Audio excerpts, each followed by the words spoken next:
साहित्य सम्राट डॉक्टर अण्णाभाऊ साठे यांच्या 106व्या जयंतीनिमित्त मी मनापासून राजसागर मी डॉक्टर अण्णाभाऊ साठे क्रांती सेनेचा प्रदेशाध्यक्ष मनापासून आपण माझ्या परिवारातर्फे माझ्या संघटनेतर्फे समाजातर्फे खूप खूप शुभेच्छा देतो। डॉक्टर अण्णाभाऊ साठे यांची जयंती लातूर शहरात खूप भव्य दिव्य साजरी केली जाते। या जयंतीनिमित्त सार्वजनिक जयंतीचे अध्यक्ष पिराजी साठे हे आहेत। या जयंतीनिमित्त शहरामध्ये विविध कार्यक्रम घेतले जातात। सर्व रोग निदान शिबिर, रक्तदान शिबिर, अन्नदान, शालेय साहित्य वाटप, गोरगरीब विद्यार्थ्यांना ड्रेस वाटप असे विविध उपक्रम सार्वजनिक जयंतीच्या वतीने केले जातात। आणि अण्णाभाऊचे विचार हे डॉक्टर बाबासाहेब आंबेडकरांचे विचार होते। अण्णाभाऊचे विचार हे छत्रपती शिवाजी महाराजांचे विचार होते। तेच विचार पुढे अण्णाभाऊ साठे यांनी आपली व्यथा कथा साहित्यातून मांडली। त्यामुळे तेच प्रेरणा आम्ही संपूर्ण मातंग समाज व तसमे सर्व दलित समाज अण्णाभाऊला प्रेरणादायी आदर्श म्हणून आम्ही राबवतो। आणि अण्णाभाऊ ही ज्या अण्णाभाऊमुळे संयुक्त महाराष्ट्राची चळवळ उभी टाकली, ते अण्णाभाऊ ज्या मुंबई ही महाराष्ट्राला भेटली त्याचं सर्वात मोठं योगदान डॉक्टर अण्णाभाऊ साठे यांचं होतं। कष्टकऱ्याचं, दलिताचं, कामगाराचं, दीनदलिताचं व्यथा मानणारे म्हणजे अण्णाभाऊ खूप मोठे साहित्यिक होते। या अण्णाभाऊवर जवळजवळ ह्या देशात 1 लाख लोक PhD करतात।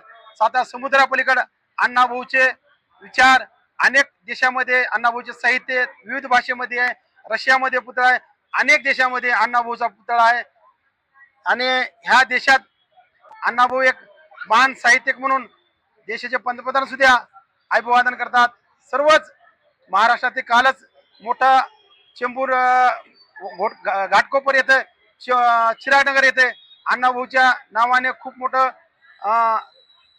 RT म्हणून डॉक्टर अण्णाभाऊ साठे संशोधन प्रशिक्षण संस्था आहे, याचं भूमिपूजन झालं। तिथं खूप मोठं अण्णाभाऊच्या नावाने वास्तू उभारण्यात येणार आहे।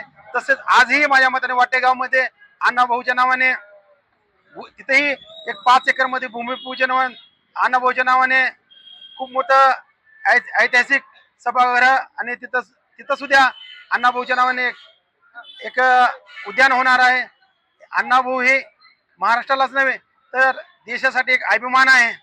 अण्णाभाऊचे विचार आम्ही तुमच्या मार्फत संपूर्ण समाजाला सांगू शकतो की येणाऱ्या काळात आपण अण्णाभाऊला, डॉक्टर बाबासाहेबांना, छत्रपती शिवाजी महाराजांना, महात्मा ज्योतिबा फुलेंना, राजश्री शाहू महाराजांना, महात्मा बशीर महाराजांना आदर्श म्हणून आपण शिकलं पाहिजे।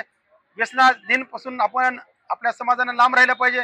अनेक लोक आम्हाला टोमणं मारतात की मातंग समाज शिकला नाही, संघटित झाला नाही, संघर्ष केला नाही।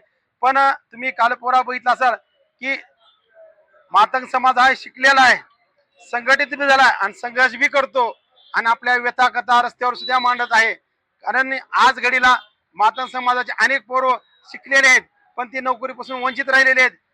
त्यांना रोजगार नाही, काम नाही। अनेक पोरं इंजिनियर झालेत पण बेकार फिरत आहेत, MA BEd झालेले आहेत, PhD केलेले आहेत पण बेकार फिरत आहेत। त्याच्यामुळं मी तुमच्या मार्फत शासनाला आवाहन करतो की त्यांनी आज तागायत 1 ऑगस्ट 2026 ला त्यांनी आरक्षण उपवर्गीकरण केलं पाहिजे होतं। पण काम आहे की मुख्यमंत्र्यांना कुणाला भीतीपट्टी बळी पडले। पण येणाऱ्या काळात मुख्यमंत्र्यांना आम्ही सांगू शकतो की आपणाला जर बाबासाहेबांचे विचार जर घेऊन चालायचे असेल तर शेवटच्या घटकापर्यंत आरक्षणाचा लाभ भेटला पाहिजे। शिक्षणात त्या गरीबाला, झोपडपट्टीतल्या लेकराला उच्च दर्जाचं शिक्षण भेटलं पाहिजे। कारण की शिक्षण ही मला सांगा बंगल्यामधल्या 5 मजली इमारतीमध्ये राहणाऱ्याला, EC मध्ये राहणाऱ्या मुलाला गरजेचं नाही। अण्णाभाऊचा विचार आणि बाबासाहेबांचा विचार जर पाहिजे असेल तर शोषिताच्या, वंचिताच्या, कष्टकऱ्याच्या, गरीबाच्या, रोजगाराच्या पोराला शिक्षण उच्च दर्जाचं भेटलं पाहिजे। तसे लेकरं शिकले पाहिजे, तसे लेकरं IAS अधिकारी झाले पाहिजे, तसे लेकरं IPS अधिकारी झाले पाहिजे, तसे लेकरं क्लास 1 अधिकारी झाले पाहिजे, तसे लेकरं तहसीलदार झाले पाहिजे, तसे लेकरं कलेक्टर झाले पाहिजे, तसे लेकरं RTO झाले पाहिजेत, वनरक्षक अधिकारी झाले पाहिजेत। म्हणून जर आपल्याला बाबासाहेबांचे, अण्णाभाऊचे विचार जर टिकवायचे असेल तर आरक्षण उपवर्गीकरण होणं गरजेचं आहे। आणि ते आरक्षण उपवर्गीकरणामुळे शेवटच्या घटकापर्यंत गरीबातल्या गरीबाला न्याय भेटेल असं माझं स्पष्ट मत आहे. तरच अण्णाभाऊचे बाबासाहेबांचे विचार जिवंत राहतील. आणि आणि आणि तुम्ही आज बघता मातंग समाज खूप शिकलेला आहे, प्रगतशील आहे, पण त्याला संधी भेटत नाही. या संधीसाठी आम्ही अहोरात्र कष्ट करत आहे. म्हणून येणाऱ्या काळात मुख्यमंत्र्यांनी लवकरात लवकर निर्णय घ्यावा. नाही जसं लातूर आम्ही बंद केलं होतं, 2 लाख प्लस मोर्चा काढला होता, जवळजवळ आम्ही मुंबईला 2 कोटी प्लस मोर्चा काढून मुंबई बंद करू. याची दक्षता मुख्यमंत्र्यांनी घ्यावी. आणि पुन्हा एकदा मी अण्णाभाऊ साठे यांच्या जयंतीमध्ये लातूरकरांना, संपूर्ण महाराष्ट्राला, देशाला शुभेच्छा देतो. जय लवजी, जय भीम, जय शिवराय.